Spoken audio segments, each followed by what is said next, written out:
Dr. Joel Rosen. I am the Adrenal Fatigue Recovery Ninja, and I want to welcome you back to another edition of your Adrenal Fix. Today, I'm really excited to be talking to you about the adrenal fatigue epidemic. So make no mistake about it, adrenal fatigue is an epidemic. So for those of you that do not know me, I call myself the Adrenal Fatigue Recovery Ninja because we're going to have some ninja strategies today for you to get some awareness of what it means to suffer with adrenal fatigue. A lot of skeptics will say there's no such thing as adrenal fatigue, and I would disagree. And the reason I would disagree is because it means so much more than the adrenals. It means that the adrenals don't necessarily get fatigued. They are the sounding system for the body, and there's so much more than just the adrenals not making enough cortisol. And at the end of the day, they make enough cortisol. And ACTH tests will show you that. But there's so many other things that go wrong with adrenals. And whatever impacts the adrenals from a stress point of view, from your life, from finances, to relationships, to jobs and employment, to family members, that's just psychosocial stressors. What about chemical stressors from the environment? Worse than we've ever seen. What about EMF stressors or electromagnetic stressors? I don't even want to go there. What about pathogenic stressors from bacteria in foods or organophosphates and pesticides or the mineral concentration in the soils? Or what about physical stressors like a trauma, a hit from behind with a sports-related injury or a car accident or being at work and repetitively doing something over and over, or having a crappy bed, or lifting something and having an injury? What about those things? There are so many stressors that impact your body, and your adrenals have to kick out a message for your body to deal with that, and typically that goes on pretty good.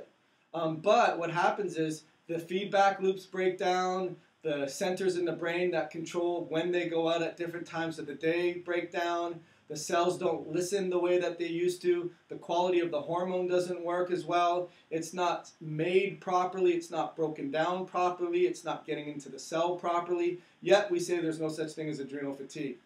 If you don't want to call all that stuff adrenal fatigue, I would agree. I'd call it mitochondrial fatigue or oxidative stress or free radical damage or lipid peroxidation or, at the end of the day, lack of energy. That's what we're talking about. And it's going to continue to be an epidemic. And why people struggle is because they're looking in the wrong areas. What supplement is the best for the adrenals? What hormones are the best? My doctor has me on bioidentical hormones. Everyone is looking in the wrong area. They're not looking at what you're doing on a day-to-day basis in order to get better. We're putting the cart before the horse, and this is going to be an epidemic. And we're talking about an epidemic of great proportions. Not that the sky is falling, but all the things that are impacting our body from a stress point of view is resulting in chronic problems, chronic health problems. Lots of autoimmunities, lots of neurodegenerative changes, lots of diabetic issues, lots of hormonal issues, lots of autistic children, lots of sick people out there, and it's putting a burden on the healthcare system, on our family members, our entire lives. And this is a huge problem, and it is an epidemic. And so we're going to talk about 15 areas that you need to be aware. And at the end of the day, we've lost awareness. We've lost connection. We live in a digital world, and we don't connect to the earth anymore. We don't connect to our loved ones. We don't connect to the frequencies and the cellular resonance of tissues in our own body. And at the end of the day, when you have an adrenal problem, if you swim upstream to the tissues that make up the adrenals, and you swim upstream to the cells that make up the tissues, and you swim upstream to the frequencies that make up those cells, it comes down to frequency. And I know that's a little weird, but if you're still watching this, then I know you know that I know that you know that there's an energy thing. And that comes down to how you feel. You know, do you feel positive or negative? Do you have happiness or do you not have happiness? Do you have contentment or do you have misery? Do you have pleasure or do you have pain? And we're meant to have balance. And really, from a point of view from homeostasis, your adrenals are supposed to help balance homeostasis. And at the cellular level, your mitochondria is supposed to balance homeostasis. It's supposed to provide enough oxygen for your cells to breathe, and it's supposed to provide enough free radicals to kill off different types of bad guys in your body, and free radicals as a byproduct of making energy. But when we have imbalance in the body, then ultimately it breaks down. And that's what we're talking about. So what I want to talk to you today is about awareness. The first awareness that I would say are oils. I mean, really oils. I was having a talk at my daughter's soccer practice the other day, and I said, if I could sum up what's the biggest problem with people is oils. Our oils suck. I mean, at the end of the day, hydrogenated vegetable oils, highly treated oils, deodorized oils, scented oils, what's hydrogenated or even rancid oils, and tainted oils, contaminated oils, inorganic glyphosated oils. That's what's killing our bodies. And if you're going to do anything with what kind of diet is best for me, be an oil snob and make sure that you take only unadulterated, not treated, not highly temperatured, organic, plant-based oils, and not even fish oils. I won't even talk to you about that on this video. It should be a number 16 awareness, but you need to protect your oils. So even by going to Whole Foods and eating their crappy oils that they refuse to change, and I think in this community we should all band together and protest that, because we want good healthy foods, but don't try to dupe us and put the bag over our eyes, and you save money by giving us crappy oils. And all of you other fast food restaurants, the same thing. Shame on you. But shame on us for letting it happen. And so number one, protect your oils. And if that means bringing along with you an essential parent oil that's a good quality, a non-chemically treated, non-scented, non-conventional organic oil, then put that and sprinkle that on your food so that your body doesn't oxidize its own cells and have all this peroxidation and broken membranes where nothing can bind to. So that's awareness number one. Awareness number two is snacks. I mean, what are you doing eating every 2 hours? Is this the way our forefathers ate? They'd get up and all of a sudden the fridge would be there and they'd have a meal and then another meal, then another meal, then another meal. And if I don't eat a meal, I'm going to hit my head and pass out. No, you're not. Stop that.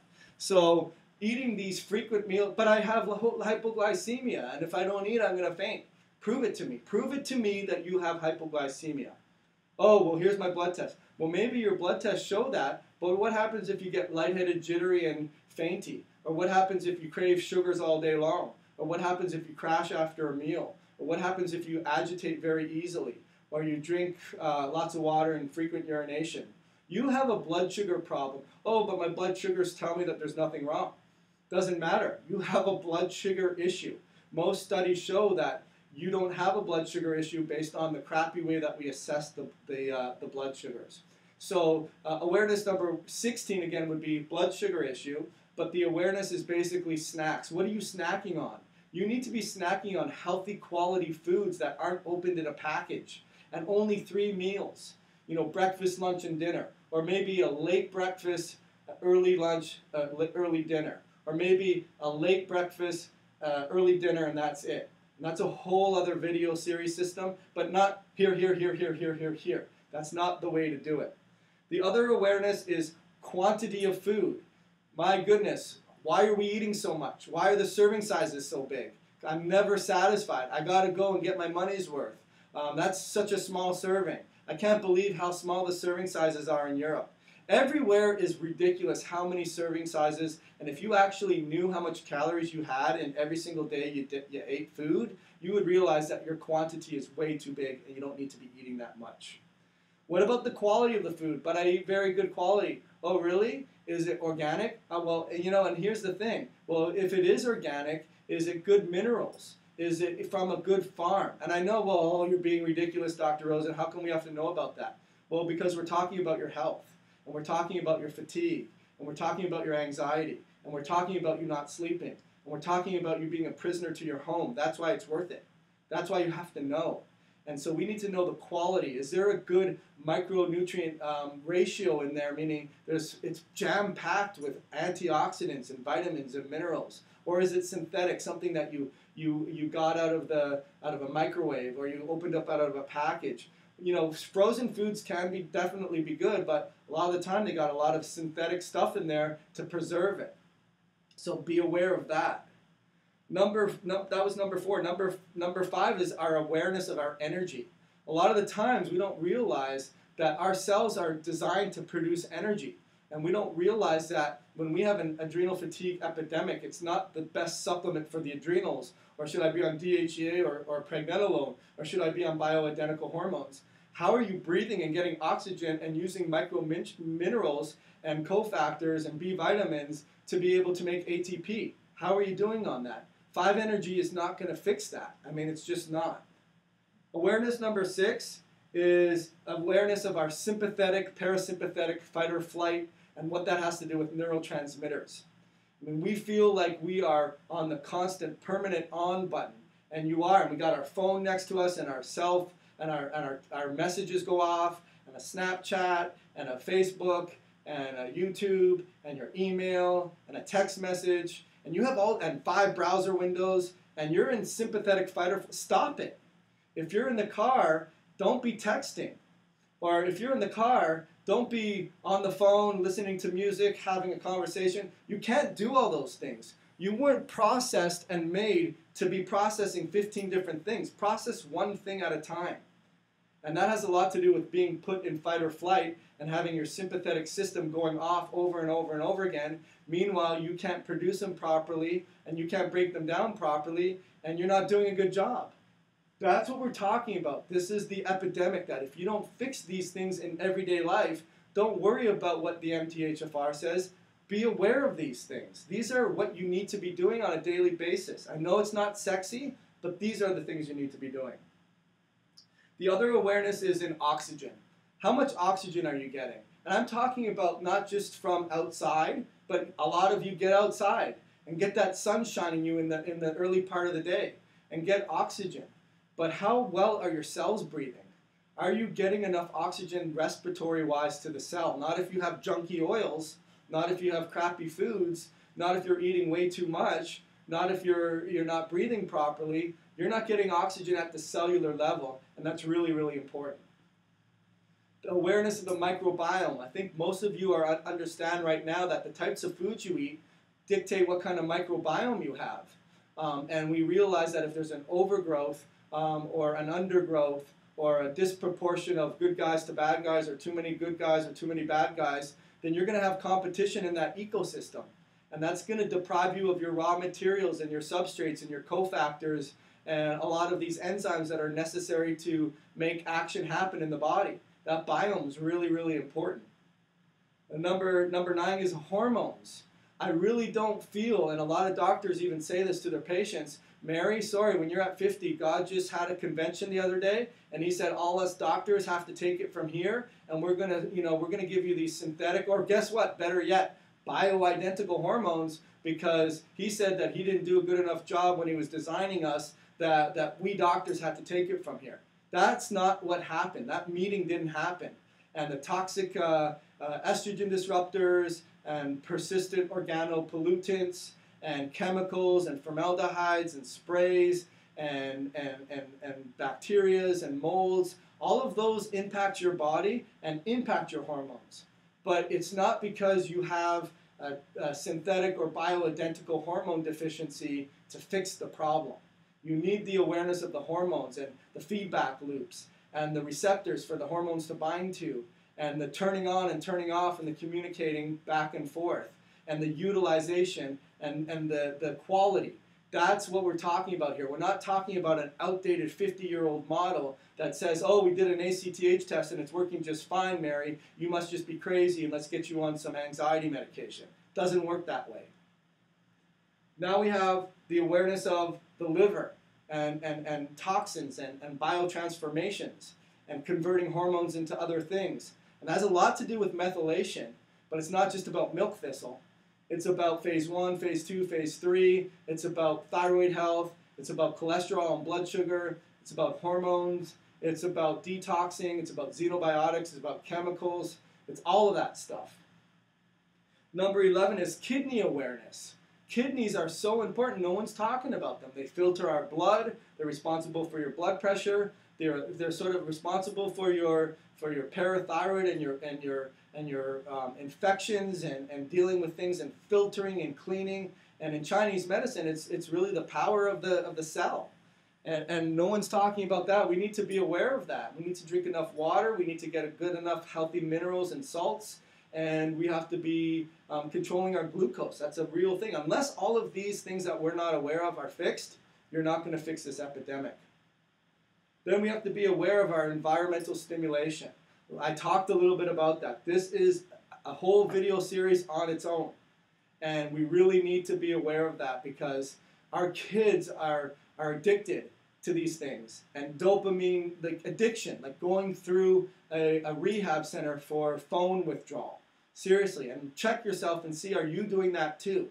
Can you leave your phone not surgically attached to your hand or your hip and not feel like you're missing something? And if you are, shame on you. Get away and disengage from your phone and get into the world and have genuine, serious communication with people.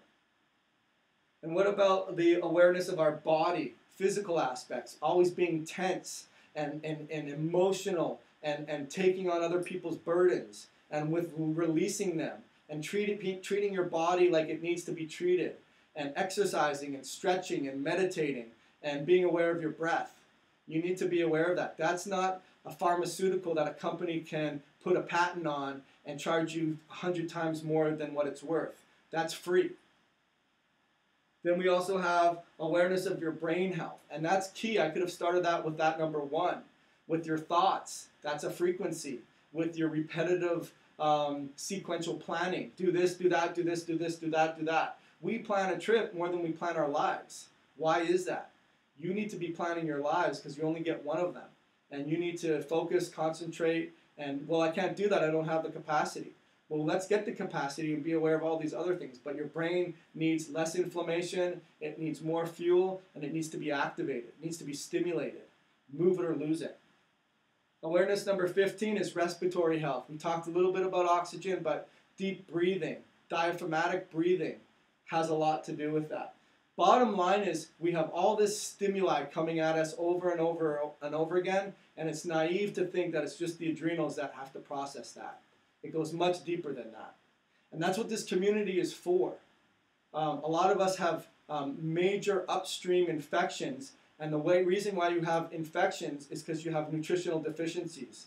The reason why you have nutritional deficiencies is because the quality of the food is so terrible, and your life is on permanent go, go, go mode, and we don't take the quality time to get in touch with the earth again. And that's a real true, hopefully you watch this video over and over and over again. So anyways, my name is Dr. Richard Joel Rosen. I am the ninja. Hopefully there are some ninja moves in there for you today. And this is what this community is about. And this is what we're building a whole society about. And this is what we're making a whole movement about. And I have a lot of great ideas and a lot of great people in this community. And we look forward to ending your adrenal fatigue nightmare. Once again, my name is Dr. Joel Rosen. I call myself the Adrenal Fatigue Recovery Ninja. And I look forward to ending your adrenal fatigue nightmare also. Thank you so much.